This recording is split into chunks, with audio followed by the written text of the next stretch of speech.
remember which one. Anyway, once we came to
things that the average broadcasting network, they don't do. Today we are going to speak about, before we go into the topic, thank you, the viewers, for going on this journey with us and for continually encouraging us and giving us the support. Yes, it's us. It's our team. It's not me. So thank you. Now today we are going to talk about this thing in which they call police brutality. Yes, police brutality. Police brutality is a long-standing issue within Trinidad and Tobago. Despite the many efforts to reform the police force, police violence and abuse of power continue to occur, leaving that gap between law enforcement, leaving the people unable to trust law enforcement or work together with law enforcement. So the community, they stop trust them, they stop work together with them. And anybody which would have known policing would have known how important the community is in working with the police to unearth certain criminal activities which would have been taking place within their area, or probably what they was exposed to. So it leave at the community started to lose trust. Now, if we was to go deep into this thing in which they call police brutality, it will carry us back to the colonial era, where at that point in time, a matter of fact, the police service was established within the 19th century. And back then in this colonial era, the police force was tasked with the responsibility of protecting the colonial governor and their interests, often at the expense of the local community. So they was the one that was picked out, and only to protect the interests of the governor and maintain order, often at the expense of the local community. So we, back then, that was the precedence that was set. Now we don't have a police force that is 100 years old. We understand that they are still learning. And because, that was in our recent past, some of these behaviors still linger on. So when it had this great political unrest between the 1970s and the 1980s, members of the public would have witnessed police brutality at its finest. They would have seen the police act out on certain ethnic group in which the public, would have deemed to be biased. We have parents and guardians that is still living from that era and could tell the kind of thing that used to happen then. The police was used to stop protests and demonstrations back then, to quell these things. We would have seen this taking place within the recent years, where just the other day, the COVID, where police would have used smoke bombs on a population that was not armed. People would have came out then to make their, how to put it across, to make their plight known, their disagreement with certain things. And they was suppressed, which is everybody right, by the way. But despite these things taking place below the radar, many efforts was made by various individuals to reform the police force. However, there was a program that was rolled out in 2014, in which would have been the main highlights then would have been community policing, how really and truly to use force, and thirdly, human rights. A bunch of different conventions would have came together, and with a try to think, but still up to this day, up till present, we would have witnessed certain things take place as recent as 2011. 3 police officers, this would have made headline. 3 police officers would have been accused of beating a teenager to death. That would have made headlines. In 2020, a video was circulating within the public domain where it is an officer was abusing somebody in handcuffs. And these things are well documented. Now, let me track back because I'm reaching somewhere with this. Let me go back a little bit. In 2015, the PSA was formed by the government because back then people had problem with police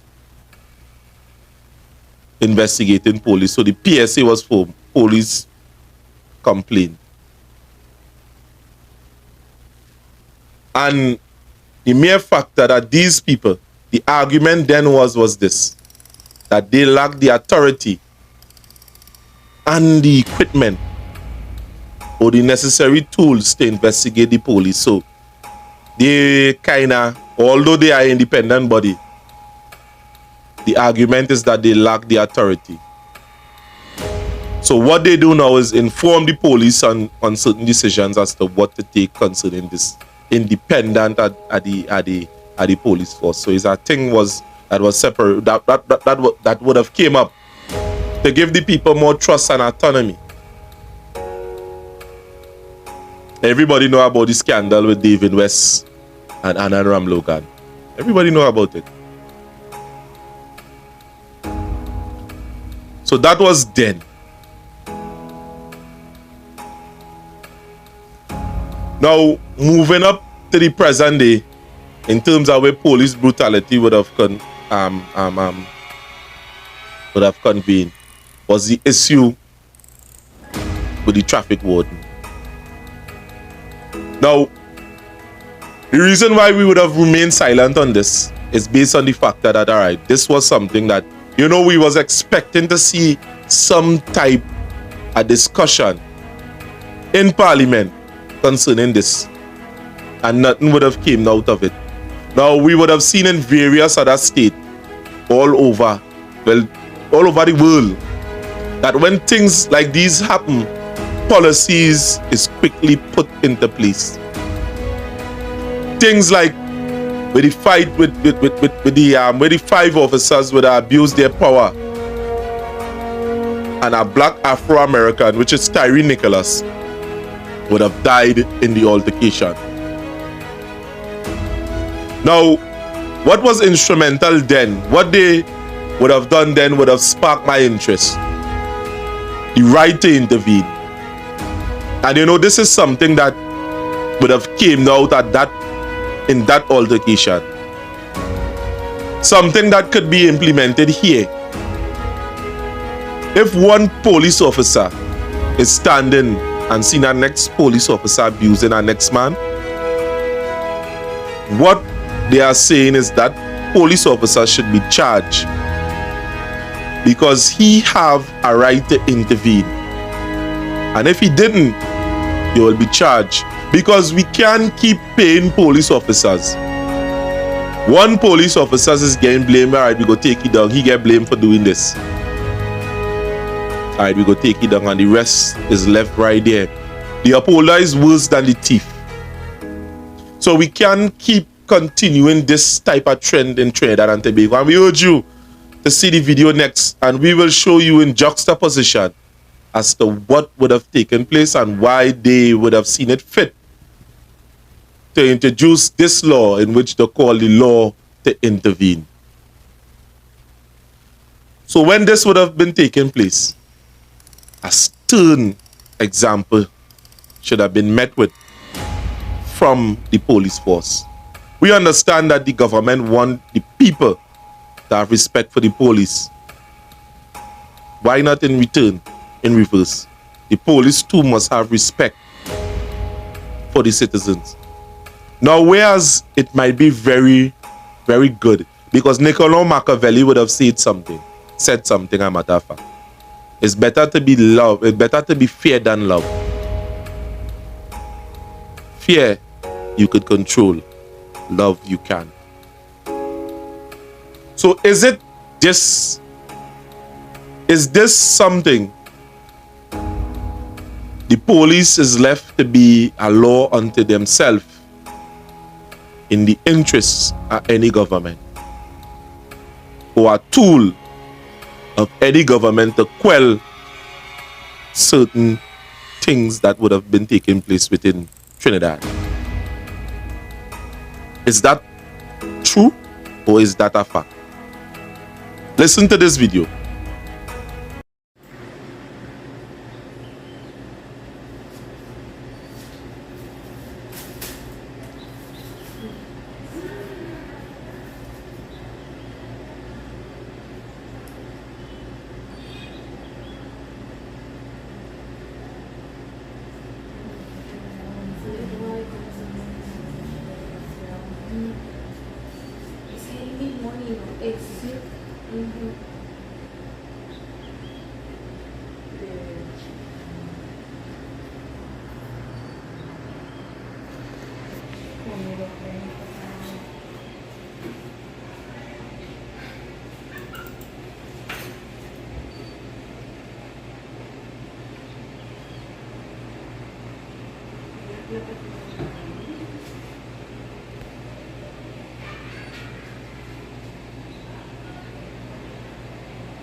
Mira, yo que salgo de aquí, entonces te das cuenta, yo que salí de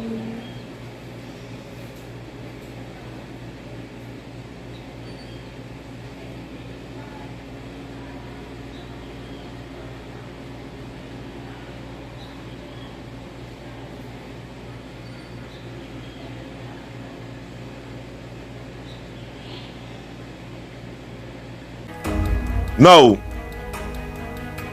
can you answer? Can you say something?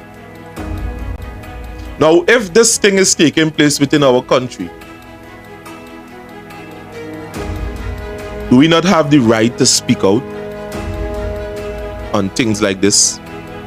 Why it is you don't have the power to do anything about it? Think. This right here is the Westminster system in which we are governed underneath. If something like referendum was installed within our constitution, politicians will be kept in line. The people will finally have their say on any politician and any political issue in question. The right to recall should be something that should be pushed within the parliament. But none of the above. The PNM and the UNC would have, they ain't gonna want something like that to take place. Because you wouldn't just have the power to put them in power. You will also have the power that if you want to keep them there. So at all times, you had the big stick over the head. And if we continue this type of governance in Trinidad and Tobago, we ain't going nowhere. The police force is not a tool of the state. They're supposed to be upholders of the law, the constitution. Some of you would have found, well, the information there is conflicting. That's an oxymoron. But in our local parlance, I'm sure you will understand what I mean. To the international audience, the police force is not a tool of the politicians. They should really be a tool of the state, really, and truly the constitution. They should be upholding the law and order. My name is Renison Jeffrey, and this is the Workers' Rights Platform.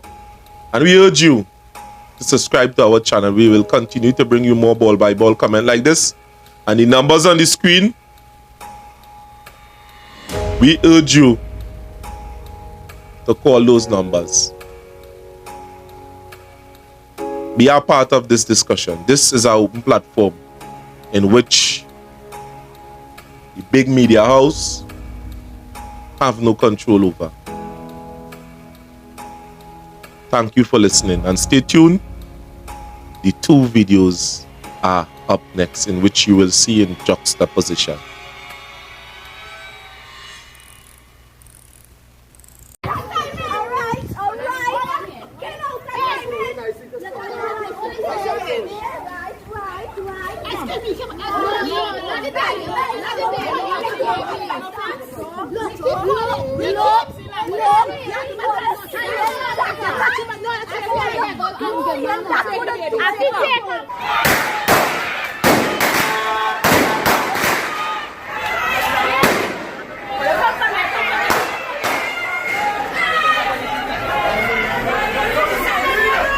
It's real bullets, boy.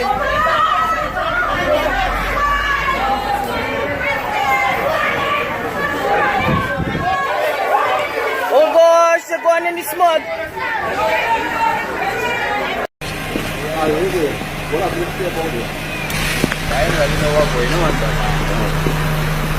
What's going on there is that this lady is a kind of mad woman. This is something she's doing all the time. Doing what? Locking up her children inside of the place, cussing the neighbors, pelting the stone. Okay, I didn't business about that, but yeah, but instead of we've been getting reports about this child locked into this room there. Yeah, for some days now. For some days, and she will go do her business. Is it true she's a police officer? Yes, she's a police officer. Even though they don't want to say that she's a police officer, she is a police officer. Yes. So I got my facts right. Yes. No, nobody will tell me to edit nothing, but I got my facts right. Yes. She is a police officer. Yes. If this was a normal person, they would have break down the door. They would lock up whoever it was, you understand, involved. Yeah. But nevertheless, we'll leave it to them. Let's see what's going to happen here. But it is a police officer. How are you going? Come outside, come outside. Come.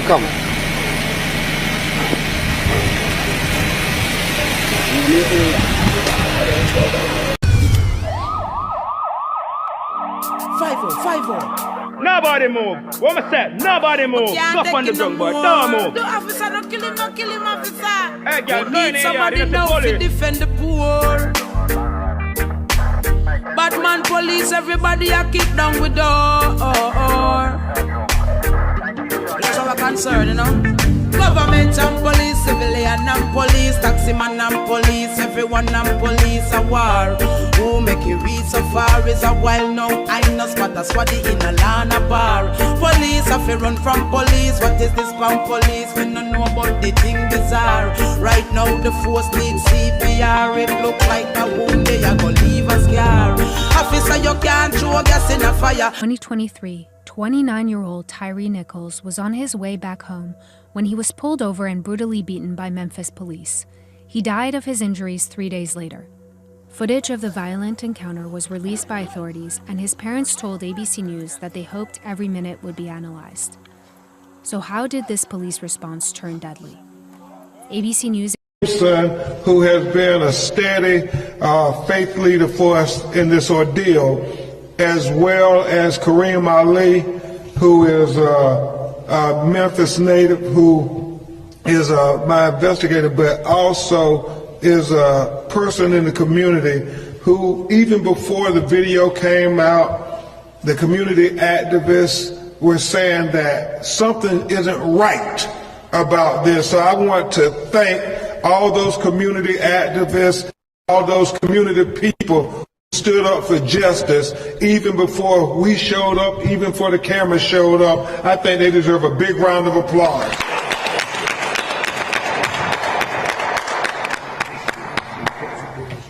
And we have the SCLC president here as well. And obviously we have the people most affected by this tragedy, who are showing such grace under these tragic circumstances. That is the stepfather of Tyree Nichols, Mr. Rodney Wells, and the mother of Tyree Nichols, Miss Rovon Wells. We're here to give a reaction to the charges that were announced by District Attorney Mulroy yesterday, and to give remarks in anticipation of the last documentation of Tyree Nichols alive on this earth. And so we began with our reactions to the charges, and we applaud the district attorney for bringing charges against the 5 officers for second-degree murder, aggravated assault, aggravated kidnapping, official misconduct, and official oppression. Very important charges against these 5 officers. As Pastor Thomas refers, sometimes I'm referred to as Black America's Attorney General. And we stand on the principle of equal justice. So let me be exceedingly clear on this point. When we look at how these 5 black officers who were caught on camera committing a crime, and when we look at how fast the police chief and the police department terminated them, and we look at how swiftly the district attorney brought charges against them in less than 20 days, then we want to proclaim that this is the blueprint going forward for any time, whether they accountable. No longer can you tell us we got to wait 6 months to a year, even though we got a video with evidence of the excessive force and the crime. No more can you tell us that anymore, because with these 5 black officers, you all moved it swiftly And as the chief said, it was important for the community that they took swift action and that justice moved swiftly against these 5 officers who happen to be African American. Well, when it's white officers, we think it's also important to the community that there is swift action and that we move swiftly to justice. I mean, because let's be honest, let's think about it. This reform that we can try to prevent some of these hashtags of black and brown people being unjustly killed by police. That we can create a Tyree law. That's right. Here in Tennessee. Come on. That's right. That would be that would emphasize the importance of police officers, President Turner, to have a duty to intervene when they see crimes being committed, even if those crimes are being committed by their fellow officers. That's it. That would be the appropriate legacy that we give Tyree Nichols if we really say we want justice for justice. It's not just justice for one family, it's justice for all of us. That's what Rovine is praying for. She wants reform. We want this duty to intervene to become Tyree's law, just like they have Carry-On Horn's law in the state of New York. And for those of you who don't know that sister, as me and attorney McElmore talked this morning, Carrie-Ann Horn was a black police officer. She witnessed one of her fellow officers brutalizing a black citizen. And she intervened and stopped him. And he got assaulted herself when she tried to stop him.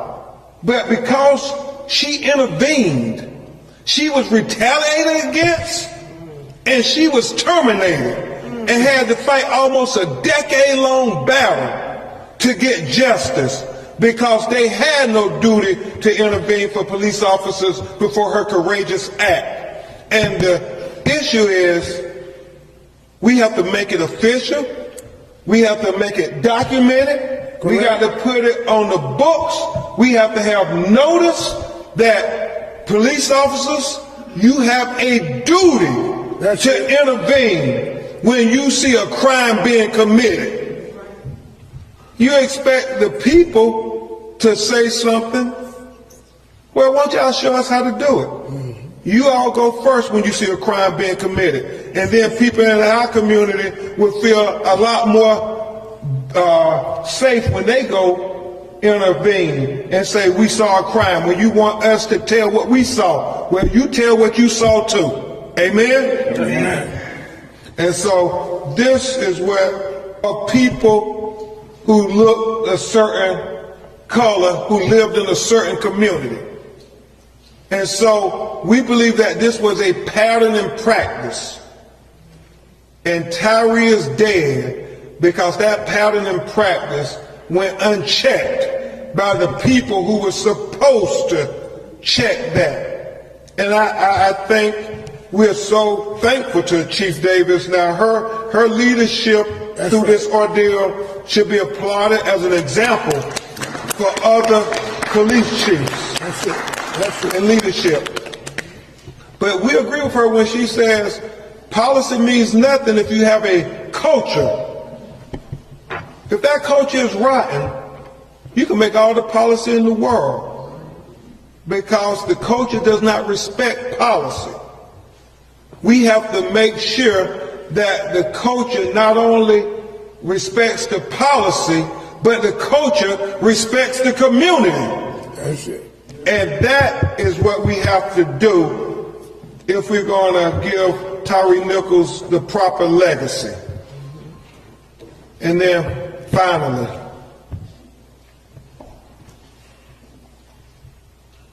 we think about, as Ms. Rovine said, they came to her house and they told her she couldn't go to the hospital. And it wasn't until 4 a.m. And so we believe that we cannot allow anybody to ever cover up crimes against our loved ones in our community. It happens far too much in America. And we have to have this conversation over and over and over again until it stops. We have to talk about this institutionalized police culture. That's it. That has this unwritten law that you can engage in excessive use of force against black and brown people. We have to have this conversation because this institutionalized police culture that suggests you can do this to people in certain communities who look a certain way cannot be tolerated. It doesn't matter if the officer is a black officer, a Hispanic officer, or a white officer. It is the culture that allows them to think they can do this to Tyree, that they can do this to Keenan Anderson in Los Angeles, California, that they can do it to Byron Williams in Las Vegas. I mean, to come and attack a black man just for riding on a bicycle. It is the culture. And we have to call out this culture every time we get a chance. We gonna call it out? Yes. Call it out. Call out the culture. Call out the culture. Call out the culture. Call out the culture. Call out the culture. Call out the culture. Call out the culture. Call out the culture. We have to call out the culture. And that has to be the conversation. Or those hashtags will continue to pile up quicker than we can keep up. And the only way, this is just the first steps to getting justice for Tyree Nichols. The only way we get full justice for Tyree Nichols is it's the institutionalized police culture that is on trial today. And the only way we get justice for Tyree Nichols is if we call out this institutionalized police culture so we can get full justice for Tyree Nichols. Justice for Tyree Nichols.